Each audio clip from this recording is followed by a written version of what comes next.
Hey, so I just bought this from Amazon and I'm gonna return it because it's not very good.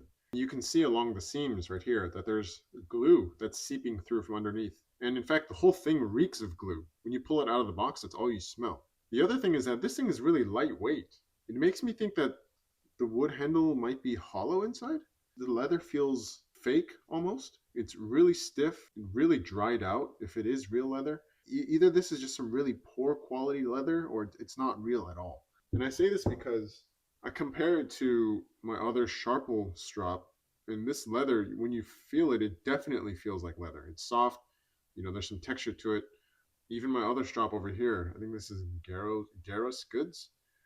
This definitely got some texture when you run your finger across it, right? You can tell that's real leather.